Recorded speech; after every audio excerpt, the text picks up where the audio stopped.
যিশুর স্বর্গে যাওয়ার সময় হয়ে এলো। জেরুসালেমের কাছে এক পর্বতের উপর তিনি তাঁর শিষ্যদের নিয়ে পৌঁছলেন। যিশু বললেন, এখানে আমি তোমাদের কিছু কথা বলবো, যা তোমরা আগামী দিনে মেনে চলবে। জেরুসালেমে অপেক্ষা করো, যতক্ষণ না পবিত্র আত্মা তোমাদের উপর আসছে। তারপর সবাইকে, জেরুসালেম থেকে শুরু করে জিহুদিয়া, সমরিয়া হয়ে সমস্ত জগতে আমার সম্পর্কে বলো।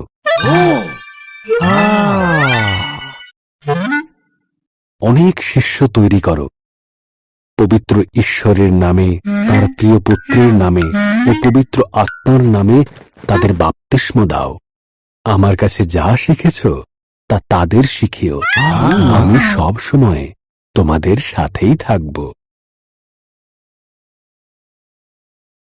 তার কথা শেষ করে যিশু আকাশের দিকে উঠে যেতে লাগলেন। তার পবিত্র শরীর ধীরে ধীরে মেঘের রাজ্যে অদৃশ্য হয়ে যেতে লাগল। তার শিষ্যরা তাকে দেখতে থাকল। তারা শেষ মুহূর্ত পর্যন্ত আকুল হয়ে আকাশের দিকে চেয়ে রইল। সাদা পোশাক পরা দুইজন ব্যক্তির আবির্ভাব হল। তারা বললেন, যিশু স্বর্গে গেছেন, এইভাবেই তিনি আবার ফিরে আসবেন। শিষ্যরা যিশুর কথা মতো জেরুসালেমে ফিরে গেল।